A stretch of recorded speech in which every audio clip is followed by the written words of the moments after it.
After last week's moves, the Sharks have too many defensemen on the roster. Who could we see traded?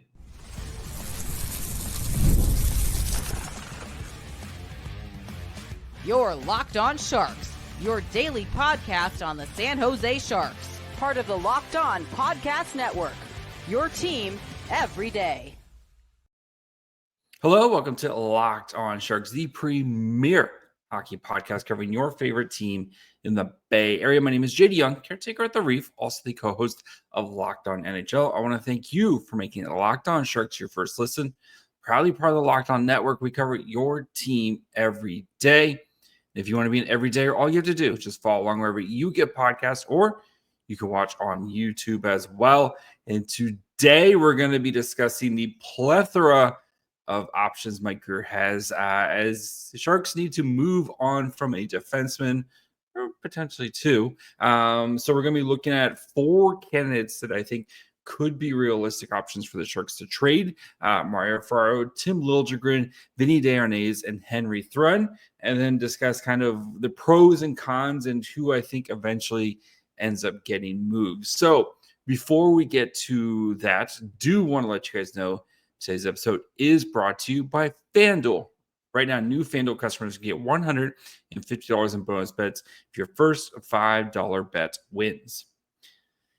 So the San Jose Sharks now have a lot of defensemen. And last week on fourth period hockey, David Pagnotta discussed about how these Sharks, one, is still in the Bowen Byram trade, but two, have a lot of defensemen in their group. And there's a logjam in defensemen right now. And the expectation that one of them, if not multiple defensemen, could be available. He specifically says Timothy Liljegren and Henry Thrun. I thought this would be a good time to kind of look at what after last week's moves, kind of where the Sharks are at with their blue line and trying to kind of figure out the pros and cons of moving, Ferraro and or Liljegren and or Desharnais and or Henry Thrun, and just kind of go through the ramifications of moving each player. So, just as a reminder, here's where the San Jose Sharks currently sit right now when it comes to actually defensemen. So they have 8 players under contract right now. This does not include Jack Thompson, who's an RFA. Still, Sharks hold his rights. Still haven't signed him. That's fine. Not worried about that right there.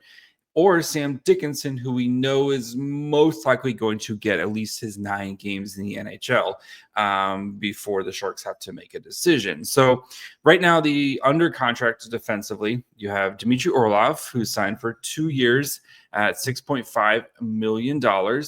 Nick Leddy, who the Sharks claimed off of waivers from the St. Louis Blues, 1 year at $4 million. John Klingberg, 1 year at $4 million. All three of those guys do have some sort of trade protection. Orlov has a no-move clause this entire season, and it opens up next year. Klingberg has a no-move clause for the first, I think through January 30th. And then opens up so that way the Sharks, if they want to move him, can move him there. And then Nick Leddy does have a 15-team trade as well. Leddy, the Sharks were 100% on Leddy's no trade. And we saw, again, the Barclay Goodrow workaround to get Leddy to the San Jose Sharks. So that leaves players who are under contract and potentially movable. Ferraro, Liljegren, Vinny Desharnais, Henry Thrun, and Shakir Mukhamadullin. I'm not including Mukhamadullin because I do believe the San Jose Sharks really like Shakir Mukhamadullin, right? We've heard Mike Grier talk about Mukhamadullin a lot, the expectation for Mukhamadullin to kind of step into a bigger role this season, right? We saw flashes of it last year, especially right before he got hurt. And I'm not going to include Mukhamadullin because I do think he is a part of the Sharks' kind of future here. I think he's a core player for the Sharks, so especially on the blue line here. And again, I would be surprised if Shakir Mukhamadullin got moved. unless it was for a like big name type of thing. But again, let's start though with the obvious or the biggest name I think out of them, and that is Mario Ferraro. So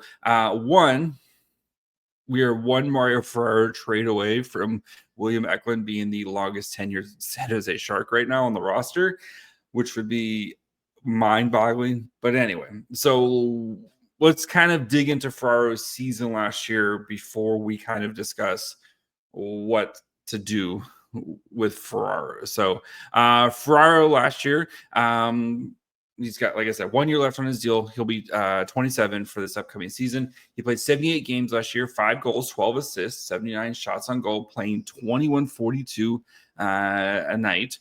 Corsi 4, so when Ferraro was on the ice, the Sharks took 47.11 shot attempts. Goals for 40.77%. And remember, with all these numbers between the Sharks number, like you have to kind of take them with a little bit of a grain of salt because of how bad this team was. So looking at Ferraro's evolving hockey card, playing first pairing minutes, especially at 5-on-5, 22 percentile player, 81 percentile offensively, 4 percentile defensively. So you actually saw Ferraro really do a good job of driving offense, and that was kind of one of his big goals this year, was to trying to drive offense. The expected goals above replacement is very high in that regard, but the goals above replacement, expected goals or replacement defensively, definitely below average there. Shorthanded, also kind of in the same ballpark there. Of course, Ferraro doesn't get much of any time on the power play. Looking at his advanced hockey card from Jay Fresh and the advancedhockeystats.com, 18th percentile WAR over the past 3 years, and this really saw a jump up from the past 2 years where it was basically just above 0% to right below 50% this year. So Ferraro actually had a really good season compared to what we've seen from him. The offense drove it, but the defense definitely took a hit this year. And again, you don't really think of Mario Ferraro as a offensive defenseman, right? The even strength offense and his ability to help kind of drive offense really drove it. The penalty kill was not very good. He played tough competition, of course, with okay teammates, and was decent at kind of creating offense for other players. So looking at his utilization, Ferraro was given some of the toughest assignments by the San Jose Sharks. So face tough competition with not great offensive deployment. And he produced solid results, especially when it came to shot attempts and, kind of creating shots, et cetera, when he was on the ice. Ferraro was kind of labeled as an average top 4 two-way defenseman when looking at Dauber's usage chart here. What Ferraro did really well this season was kind of the defensive zone retrievals, getting the puck from his own zone. There was a lot of, he had to do a lot, so there was a lot of failures and failed exits, and we know Ferraro can sometimes struggle with those areas, but did a really good job of creating rebounds with offensively kind of shooting to create those rebounds. That's what drove a lot of his offense. But the defensive zone retrievals, there's a lot of kind of very roller coastery of, he did a lot of good things, and he also did a lot of tough things there as well. So I think the case for trading Mario Ferraro, and something I've said on this podcast multiple times, is I don't want to pay Mario Ferraro his next contract, right? As he enters the last year of his deal at $3.25 million. He will be an unrestricted free agent after this season. And if I'm the Sharks, poor Ferraro, he's kind of in that no man's zone of, he's still young enough where you can kind of consider him, but he's also you kind of know what Mario Ferraro is at this point. And, his $3.25 million contract is not prohibitive, and it's a perfectly fair contract for Ferraro. But I have a feeling on the open market, he would get a much larger contract. Look at Cody Ceci, right? And I think it's fair to say I would rather Mario Ferraro than Cody Ceci as a defenseman. And Ceci just got paid a butt ton of money, right?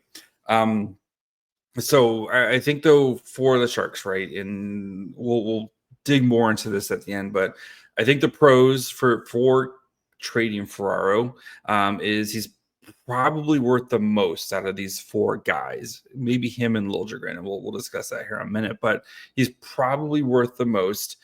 His perceived value, I think, is higher outside the NHL than compared to what Sharks fans think about him. And his contract is very tradable at $3.25 million. The cons or for trading him, or I guess the pros for keeping him is he is beloved in the locker room, right? Great locker room guy. Wears an A for your team. You saw improvement this year, right? For like offensive improvement from this year. And even the defense did improve maybe a little bit, but I think with Ferraro, right, where he's been saddled on these horrible teams basically since he entered the league and has been asked to do way too much for what Mario Ferraro should be expected to do. Maybe now with some more help, right, like Orlov and Klingberg and some of these other guys, Ferraro can maybe settle into his natural role a little bit more, and then you could always trade him at the trade deadline where maybe his value might be even higher, and you might have more suitors as teams trying to kind of get ready for the stretch run. But again, we're going to at the end, we'll talk a little bit more about kind of ranking them and stuff like that. So before we get to Timothy Liljegren, who right-handed defenseman and was definitely on the he might get traded list, just need to take a quick break.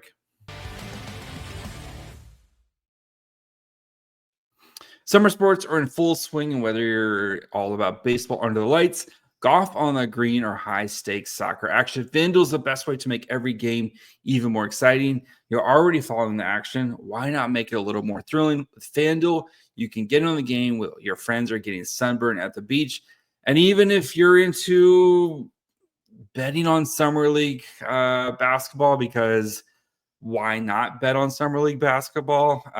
They've got you covered there with even in-game props that let you kind of get in on the action with Summer League in full effect right now. So if you're new to FanDuel, new customers can bet just $5, get $150 in bonus bets if your first bet wins. Open the FanDuel app today or visit FanDuel.com to get started.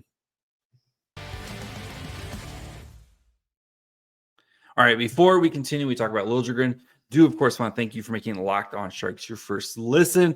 Although the draft is done, free agency is, for the most part, is done.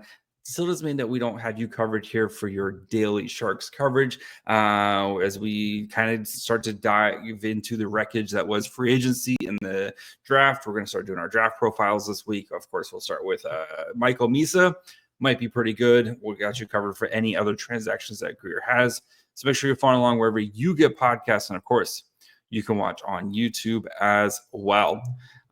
So we have Timothy Liljegren, who was definitely named on the list of players who to be traded from, again, via fourth period hockey.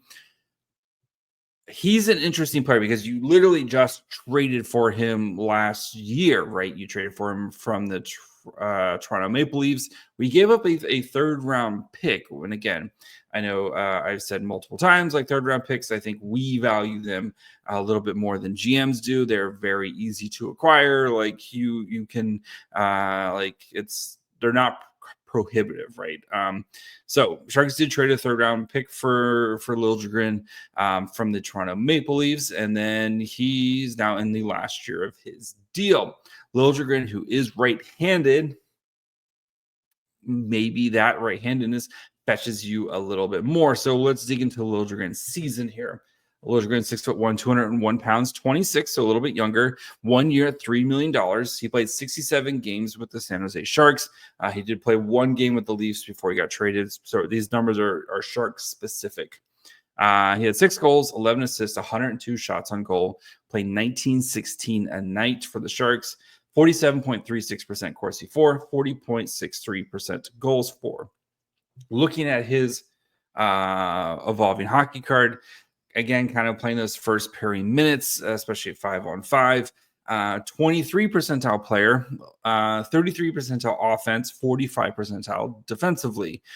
He was actually very good defensively, especially compared to Mario Ferraro when it comes to the goals above replacement, expected goals above replacement. The offense, I think, was a little bit lacking. Like if you had told me that Liljegren and Ferraro's hockey cards were swapped, I think it would make more sense. Like that's kind of what I had going into this exercise before, actually seeing it. Got some power play time, usually kind of as a second option on the blue line there. He drove offense well. He just didn't get the results that you'd want there. Got a little bit of shorthanded time and did not do well with it. So, which is kind of what you would expect with Liljegren. Looking at his war card, 71 percentile war, playing kind of second pairing minutes over the last 3 years. Definitely propped up by the previous 2 years with Toronto, where this year he kind of dropped to more like a 50 percentile. Offensively, though, is kind of where his bread and butter is. And, the offense did take a little bit of a dive, a little bit of a dip this year, but still kind of what you would expect with him. Does a great job of like with the finishing and kind of driving goals. Not all, like the assists aren't where you would expect them to be for a guy like Liljegren. Played with tough competition, but had good teammates as well. But again, a lot of that is driven by playing with the Toronto Maple Leafs. So looking at his usage, again, kind of given tough competition, given a little bit more offensive zone starts than Ferraro, which is what you would expect with a guy like Liljegren. Averages out to a top 4 two-way defenseman for him, at least when it comes to his usage here. And then what Liljegren did well and what he didn't do well, did a good job with zone entries, which is what you'd expect, like Liljegren carrying the puck, getting the puck into the offensive zone. Did a very good job with that. Drove offense, especially with the kind of creating shots per 60 and the chances per 60. And again, maybe just didn't capitalize as much as you would expect. Struggled with defensive zone retrievals, especially the exits, like getting the puck out of the zone. And the zone entry defense is an area of concern for Liljegren as well. So I do think with Liljegren, kind of the pros of trading Liljegren is he is a right-handed defenseman, and teams are always willing to pay for right-handed defensemen, especially guys who can generate offense. And I do think Liljegren can generate offense. You did just trade a third round pick for him last year, but you could probably still get maybe not equal value, but close enough value where it's maybe a little bit of a wash here for Liljegren. One year left, $3 million, again, a contract that's super easy to move for a team who's looking to add Liljegren, especially as more of a 4-5-6 type of defenseman instead of the Sharks where he's like a 2-3 defenseman.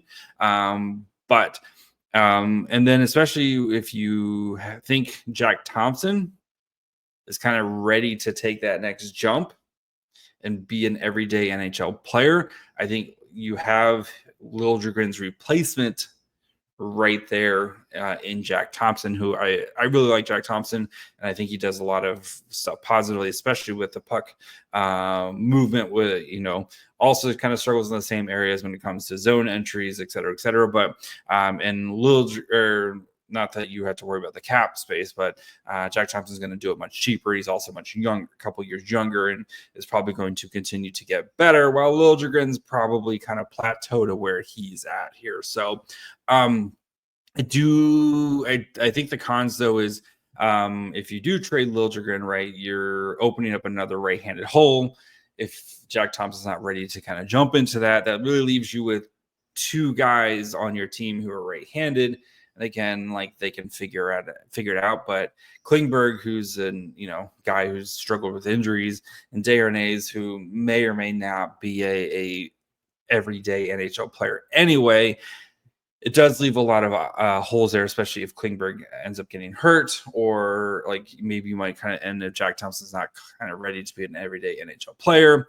It does leave you a little exposed on the right side there, and then you will have to have guys playing on their offside. And again, Nick Leddy can easily play on his offside. Dolan's played on his offside as well, et cetera, et cetera. So speaking of Desharnais, we're going to look at him and Thrun really quickly and kind of discuss the merits of moving these guys as well. So we'll get to that here in just 1 second.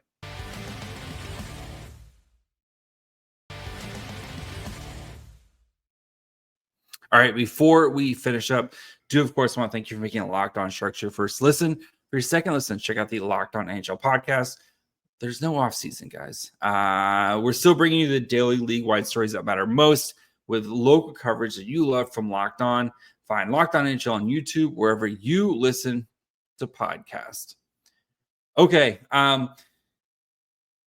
Vinny Desharnais and Henry Thrun, two guys here. Let's start with Thrun, who again also named on it and probably has a little bit more value than Desharnais. So quickly with Thrun, 6'2", 210 pounds, 1 year left on his deal at $1 million. He's 24, played 60 games last year, 2 goals, 10 assists, 52 shots on goal, averaging 17.31 time on ice. Corsi for 42.10, goals for 36.14% for Thrun. Playing about second pairing minutes at 5-on-5. Got some shorthanded time, but not much there. 4 percentile player, 11th percentile offensively, 10th percentile defensively. Really has struggled for Thrun, I think is a fair assessment for him. Looking at his WAR, he's been a 7th percentile player while, again, not playing a lot of tough minutes. The offense just hasn't been able to kind of drive offense or help on it defensively. And again, hasn't had the greatest teammates as well. So, which is fair to say. For Thrun, he's been given kind of tough situations with not a lot of offense there and hasn't really been able to kind of produce much. And he's classified as a struggling top 4 two-way defenseman from Dobber Prospects, or at least Dobber Hockey, excuse me. And looking at where Thrun does well and where he struggles, the zone entry defense is an area that he definitely struggles in, where carries against and kind of guys getting in the zone on him seems to usually end up very well for the other team. He doesn't really generate a lot of offense and struggles to get the puck out of his own zone. When he does, though, get a chance to kind of exit, he does do a pretty good job at it. So for Thrun, though, like, he's a guy who's on a $1 million deal. Maybe you could sell, like, he's still young, and you could maybe kind of sell the change of scenery might help him type of scenario. And again, I know you traded, again, a 3rd round pick for Henry Thrun. You're not going to get a 3rd round pick for Henry Thrun back for him. So again, you're probably looking like a late pick, or maybe it's one of those, we'll trade you our problem child for your problem child type of scenarios. But Thrun is a guy who I could definitely see being moved, but I wouldn't hold your breath on getting back anything super great from him. So, and that finally leaves Vinny Desharnais, who I don't think will be traded. They just acquired him at the end of last year at the trade deadline. But again, is a guy who has a very movable contract, was traded twice last season from Vancouver to Pittsburgh to San Jose. But I just, again, not a guy who it wouldn't shock me if he got traded. But so just want to kind of bring him up very quickly. With the time with the Sharks, 7 games, 0 goals, 0 assists, 1 shot on goal, played 1749, 42.11 Corsi for 33.33%. 6'7", 226 pounds. He's 29, so kind of the oldest of this group here, and does have $2 million on his 1-year contract left. playing, and this is with all the teams combined here, playing third pairing minutes, 5-on-5, nothing offensively as you would expect, but pretty solid defensively and pretty good on the penalty kill, especially, but again, kind of that second role for them. 25th percentile player, 4th percentile offensively, 82nd percentile defensively. With Desharnais, he's a 52% WAR over the past 3 years, and it's been pretty steady over that time. 22-23 season was a little bit higher, but everything else has been pretty steady. Good is the defense for him, the PK for him. You're getting basically 0 on offense out of Vinny Desharnais. His usage chart qualify, like, he's given easier assignments in the offensive zone and doesn't really do much with them, but doesn't get a lot of opportunities as well. So he's considered a struggling depth defenseman, which I think is a fair assessment for him, at least with his role with it last season with the 3 teams he was on. And what he does, not much, especially the zone entries. Do not ask him to carry the puck. Do not ask him to drive offense. Can get the puck going the other way a little bit here. So with Desharnais, I think the pros of moving him is he's very replaceable. Like, he is just the guy type of guy. The cons is it's not really, like, you're not getting anything. I think for a guy who can be your 7th defenseman as a veteran type of player, does do good stuff on the penalty kill. Like, I think it's the hassle of trading him and maybe the roster spot's more worth it. I just don't think you're going to get anything back. So I think it really comes down to Ferraro, Liljegren, and Thrun as your 3 potential. And again, with Thrun, you wonder, again, kind of like the Mark Edward Vlasic, where the roster spot's more important than the contract or whatever you get back, especially if you do feel like Sam Dickinson's going to stick around, right? I think Dickinson can kind of play the Henry Thrun role in the upcoming season, where it's maybe a little bit more sheltered. You're going to give him third pairing minutes, right? Maybe he gets a chance to run the power play or, the second power play unit or something like that behind Klingberg. Like, you're going to kind of put Dickinson in a position to succeed. And Thrun, I think Dickinson, who has a much higher ceiling than Henry Thrun, but is going to have some of his rookie mistakes. I think that would make sense if you wanted to move Thrun out to make a spot for Sam Dickinson, right? When it comes to Ferraro and Liljegren, I think the best decision would be to move one of them, not both of them, to start this season, right? And I know Ferraro is, more kind of beloved, and again has been with the Sharks for a long time and stuff. I do not want to pay Mario Ferraro his next contract.